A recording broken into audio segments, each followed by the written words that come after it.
Hello दोस्तों, आप सभी को पुष्पा लेवल में स्वागत है दोस्तों। तो मैं शाम की कुछ ऐसे टिप्स लाई हूँ और शाम के कुछ ऐसे बातों को आप सभी से शेयर करूँगी जो हमारी डेली आदतों में शामिल होती हैं दोस्तों। छोटी छोटी टिप्स जो हमारे दोस्त यानी हमारे घर के वास्तु दोषों को दूर करती है और पॉजिटिव ऊर्जा को लाती है। तो छोटे छोटे कुछ ऐसे हमारे घर से जुड़े होते हैं ना दोस्तों, जिन्हें हम सब इग्नोर कर देते हैं। उन छोटी छोटी बातों को हम लोग नहीं लेते हैं, लेकिन इन छोटी-छोटी बातों से हमारे घर पर काफ़ी असर होता है दोस्तों। हमारे घर की गतिविधि यानी वास्तु दोषों से काफ़ी उस पर उसका प्रभाव पड़ता है दोस्तों।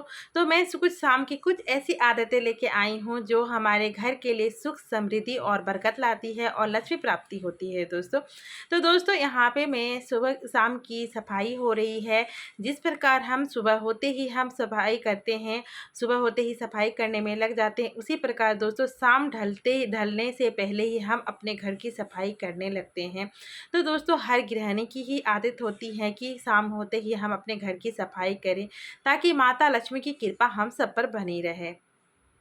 तो दोस्तों यहाँ पे शाम की मैं झाड़ू लगा ले रही हूँ। तो शाम की सिर्फ झाड़ू ही लगाऊंगी दोस्तों, पोछा नहीं। और दोस्तों आज ना वर्षा हुई थी ना, तो मैं भीग गई थी, तो मैंने ना साड़ी पहनी थी, वो सब मैंने निकाल दिए थे और नाइटी डाल दिया था, क्योंकि बरसात में मैं भीग गई थी। तो बस मैं उनको जा रही हूँ भिगाने के लिए। और हो गई है दोस्तों शाम और संध्या पूजन हो रही है। तो दोस्तों संध्या पूजन जिस प्रकार संध्या का स्वागत, सुबह का स्वागत हम लोग पूजा पाठ से करते हैं, उसी प्रकार संध्या का स्वागत हम यानी नाइट का स्वागत दोस्तों पूजन से ही करते हैं। तो दोस्तों ये हमारे घर की सबसे पूजा पाठ ना, हमारे घर की पूजा पाठ ही हमारे घर को पॉजिटिव एनर्जी को लाती है घर पे। और हर समय खुशबूदार कोई भी आप घर में किचन में कम से कम ज़रूर संध्या के समय दीप जलाएं या बत्ती जलाएं। उससे हमारे घर में आती है पॉजिटिव एनर्जी, जिसकी खुशबू हमारे घर के चारों ओर फैल जाती है। तो किचन एक ऐसा स्थान होता है ना दोस्तों, जहाँ हम सब वहाँ पे आहार हमारे घर के पूरे परिवार का पोषण मतलब आहार बनता हो। तो किचन ना हमेशा साफ़ सुथरा रखना चाहिए और किचन एक मंदिर के समान है। तो दोस्तों एक पूजा स्थान में मंदिर की पूजा तो होती है, किचन भी हमारे घर में एक पूजा का ही स्थान माना गया है हिंदू धर्म में दोस्तों। तो ये वास्तु टिप्स में ये काफ़ी बड़ा ये है कि हमारा किचन साफ़ सुथरा रहना चाहिए। ये लोगों को तो एट्रैक्टिव करती ही है, साथ में माता लक्ष्मी को भी घर पे निवास करवाती है। तो दोस्तों हम यहाँ पे आटा गूँध रहे हैं, यानी मतलब शाम की संध्या पूजन होने के बाद हम लोग चाय पानी पी लिए थे, बच्चों को पढ़ा के मैं आ गई हूँ किचन। तो मैं बना रही हूँ रोटी। और दोस्तों छोटी छोटी ऐसी टिप्सें होती हैं ना, जो हम रेगुलरली ही वो काम करते हैं, लेकिन उस टिप्सों को हम इग्नोर कर देते हैं। लेकिन जो इग्नोर नहीं करते हैं उनके लिए बोल रही हूँ, और जो इग्नोर करते हैं, जो ये वास्तु दोष को नहीं मानते हैं, वो हमारी बातों को इग्नोर कर सकते हो। तो दोस्तों यहाँ पे मैं पहली रोटी जो छोटी सी एक मैंने रोटी बना के तावे में चढ़ा दिया है। और दोस्तों चकला बेलना का ना काफ़ी बड़ा महत्व दिया गया है, और चकला बेलन को ना कभी अलग में नहीं रखनी चाहिए। और ना जो मेरे यहाँ पे ना मैं चकला जो मार्बल वाली ही यूज़ की हूँ, लेकिन मेरे पास लकड़ी वाली नहीं है। दोनों एक जैसी ही होनी चाहिए, लेकिन लकड़ी वाली नहीं है। और ना चकला ऐसा होना चाहिए ना कि जिसमें खटपट फटपट आवाज़ ना करे। कभी कभी ना चकला आवाज़ करती है, तो कपड़े या कुछ भी बिछा लो ना, उससे नहीं आवाज़ करती है। चकला आवाज़ कर रोटी बनाने के टाइम आवाज़ करे ना, तो घर में खिटपिट सी होती है। ये भी हमारे घर पर काफ़ी अट्रैक्टिव करती है दोस्तों। तो चकला बेलना ना कभी भी अलग नहीं रखनी चाहिए, इनकी जोड़ी होती है और इन्हें लक्ष्मी का भी रूप माना गया है। तो दोस्तों मेरे पास ना चकला है एक, तो वो ना लोहे वाली है, उसमें जंग लग जाती है, इसलिए ना मैं वो यूज़ नहीं करती हूँ, लेकिन मैं एक लकड़ी वाली लूँगी ही।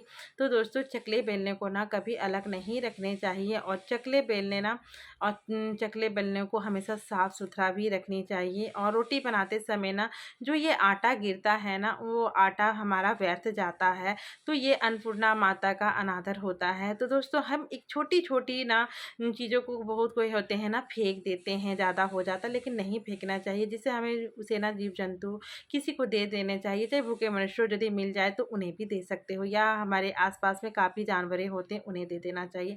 तो लास्ट वाली रोटी दोस्तों, मैं भी वो लास्ट वाली रोटी भी एक छोटी सी बना देती हूँ नाइट के समय, और सुबह के फर्स्ट वाली रोटी छोटी सी बना देती हूँ दोस्तों, क्योंकि लास्ट और फर्स्ट वाली रोटी कभी नहीं खानी चाहिए। इससे होती है घर में राहु दोष का काफ़ी प्रभाव पड़ता है, जो हमारे घर के लिए काफ़ी ख़राब है दोस्तों। तो राहु दोष जानते ही हो, घर में इसका प्रभाव पड़ेगा तो काफ़ी घर पे अच्छा समय नहीं चलता है।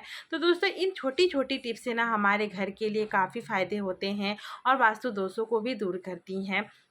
और दोस्तों ये जो हमारे हम लोग रोटी बनाते हैं ना, तो इसे ऐसे ही व्यवस्थित रूप से नहीं रखनी चाहिए। इसे ना लगे हाथ साफ कर देने चाहिए, और यदि ज़्यादा आटा गीला हो ना, तो उसे थोड़े से पानी डाल के उसे गीला करके एक छोटी सी रोटी बना के पक्षियों को लिए बना सकते हो। तो मेरी आटा ना कम गिरी थी, और मेरी जो गिरी थी ना, कब कपड़ा मेरा धोया हुआ था वो मैंने रख दिया था, और ये लास्ट वाली रोटी मैं इसी में रख दे रही हूँ। सुबह पक्षी लोग को मैं दे दूँगी। और दोस्तों तावे को ना हमेशा लास्ट में उतार के ना साइड में रख देने चाहिए, और गर्म तवा को कभी नहीं धोना चाहिए दोस्तों। वो क्योंकि उससे होती है घर में काफ़ी अशांति फैलती है। तो ये छोटी-छोटी वास्तु दोष है ना, जो हम पर हावी हो जाते हैं। सुनने के लिए तो छोटे ही होते हैं, लेकिन ना ये काफ़ी इनका प्रभाव पड़ता है। और खाना-पीना हो चुका था और लगे हाथ मैंने चकले बेलने को धो लिया था। चकले बेलने को ना कभी जूठे में नहीं धोना चाहिए, कभी जूठे में शामिल भी नहीं करने चाहिए। मैं रोटी बनते ही साथ में उनको मैं धो के रख देती हूँ, ताकि वो जूठे से दूर रहे। और दोस्तों खाना पीना हो चुका था, आज सभी लोग साथ में ही खाना पीना खा लिए थे। एक समय होता है ना, कभी कभी बच्चे नहीं रहते हैं, मतलब बच्चे खा लेते हैं तो हम बड़े नहीं खा पाते हैं, मतलब कोई ड्यूटी में रहता है, तो इस तरह ना होता है कभी कभी। लेकिन आज सब कोई घर में थे ना, तो हम लोग साथ में ही सब कोई भोजन कर लिए थे। लेकिन अच्छा लगता है ना सबके साथ भोजन करने का, ऐसा समय होता है ना कि सबके साथ मिलके करें, बातें भी हो जाती हैं, जो ये दिन भर समय नहीं मिल पाता है। तो हम लोगों ने खाना पीना खा लिया था, और मैं लगे हाथ किचन की कर रही हूँ सफाई, यानी चूल्हे की। तो चूल्हा दे तो ये रात सुबह बोलते हैं कि इन्हें साफ करके ही सोना चाहिए, इसे लक्ष्मी के प्रभाव पड़ते हैं। दोस्तों लक्ष्मी का प्रभाव पड़ना ये दूर देखा जाए ना, तो ये नहीं कि धन धान्य पूरा आने लगेगा घर में अचानक से। जब हम कुछ काम ही ना करें तो हमारे घर में अन्न धन कहाँ से आएगा, कर्म भी करने पड़ते हैं। इसके माने दोस्तों लक्ष्मी मतलब इसलिए बोला गया है, जब हम किचन को गंदगी रखेंगे इससे आएंगे कीड़े मकोड़े, बहुत सारे जीव जंतु।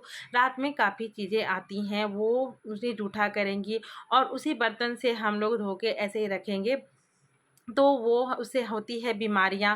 और गंदे रहेंगे वहाँ तो बीमारियां होती ही हैं। बीमारियां होंगी तो हमें डॉक्टर की ही बछड़े में पड़ना पड़ेगा, तो जिससे हमारा धन का व्यय मतलब व्यय होगा, धन की क्षति होगी, धन का नाश होगा। इसीलिए ना कहते हैं ना कि लक्ष्मियाँ वहीं साफ सुथरे जगहों में ही रहती हैं। यदि हम सफाई करेंगे तो बीमार भी कम पड़ेंगे, और डॉक्टर का घर भी काम जाना पड़ेगा। तो दोस्तों इन छोटी छोटी टिप्सों में ना बहुत सी बड़ी जुड़ी बातें जुड़ी होती हैं, दूर तक जुड़ी हुई होती हैं दोस्तों। तो हमारी छोटी सी ही रह जाती है, दूर तक हम लोग सोचते ही नहीं हैं। इसलिए कहा गया है ना किचन को साफ सुथरा रखना चाहिए, क्योंकि साफ रहेंगे तो बीमारियां भी कम होंगी और हमारा परिवार भी स्वस्थ रहेगा। तो किचन एक ऐसा स्थान है ना, जहाँ पे सब पूरे परिवार का पोषण यानी खाना पीना बनता है, जिससे घर को जिसमें शरीर में आती है एनर्जी, पोषण मिलता है। तो वो चीज़ हमें साफ़ रखनी चाहिए। हमारे किचन के प्लेटफॉर्म को हमेशा साफ़ सूखा रखना चाहिए। पानी जमा रहेगा तो जिसमें मच्छर मक्खी रात में तो आते ही हैं, इसलिए ना रात में किचन को हमेशा साफ़ सुथरा करके रखनी चाहिए, और सुरक्षित साफ़ सुथरा करके रखना चाहिए। बर्तनों को धो के रखना चाहिए, ताकि घर में मतलब गंदगियाँ रहेंगी तो कीड़े मकोड़े आएंगे, और यदि स्वस्थ रखेंगे हम साफ़ सुथरा रखेंगे तो कीड़े मकोड़े नहीं आएंगे। और नीचे में भी मेरे ना पानी गिर जाते हैं, तो उसको भी मैं अच्छे से पोंछ लगा ली हूँ पोंछा। तो दोस्तों यही छोटी छोटी टिप्सें होती हैं ना, जिसे हम फॉलो करते हैं ना, तो हमारे घर में लक्ष्मी की तो बरकत होती ही है, और साथ में हम निस्वस्थ रहते हैं, सुख समृद्धि और शांति का वातावरण रहता है दोस्तों। तो मेरी किचन देख सकते हो साफ़ सुथरी हो गई है दोस्तों। तो रात को ना ज़रूर क्लीन करके रखें अपने किचन को और किचन के प्लेटफॉर्म को दोस्तों। तो मेरी वीडियो कैसी लगी, अच्छी लगी तो लाइक सब्सक्राइब कीजिएगा। Bye bye.